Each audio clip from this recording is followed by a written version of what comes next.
Detroit Police Interim Chief James White has what some would say a pretty unusual reaction to what his officers did in a video that's making the rounds online. Well, that video shows a woman dancing on top of a DPD cruiser with the officers sitting inside and not getting out to stop her. Sean Lay is live tonight. Sean, he says the officers did the right thing by not taking action.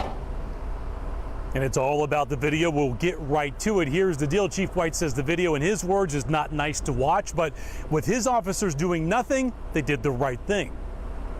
A woman having the time of her life dancing on top of a Detroit police SUV this past weekend on Detroit's east side. The officers certainly did not invite her up there. In fact, members of Detroit Police crowd management team were sent there to break up the bash. People surround the car, about 50, 60 people.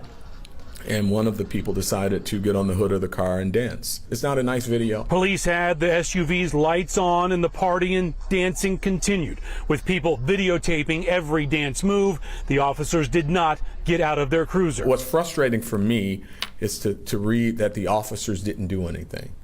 Okay, well, they did exactly what we're asking them to do. Had they drove off and she rolled off the car and was injured, then I would be asking the question, was that the right decision to make? Videos now being shared all over social media of the woman dancing on top of a Detroit police SUV. Many identifying the dancing as disorderly conduct. But at that moment, with so many people around, Interim Chief James White says his officer did the right thing by doing nothing. Based on the facts that in the circumstances that he was dealing with over 100 people surrounding his car and choosing not to drive through the crowd with a person on the hood of the vehicle dancing, I think he's officer of the quarter based on what I've seen.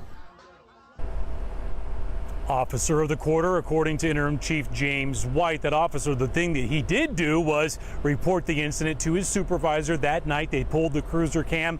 They watched every frame of it. There is an internal investigation going on, Kimberly, to make sure both officers in that SUV followed all policies and procedures. Back to you. Sean, about the woman who was dancing on the SUV, what happened with her? Well, she got down and then got into the crowd of 200 to 300 people, and the chief says his officers were not going to go after her into that crowd. Yeah. Okay, Sean, thanks.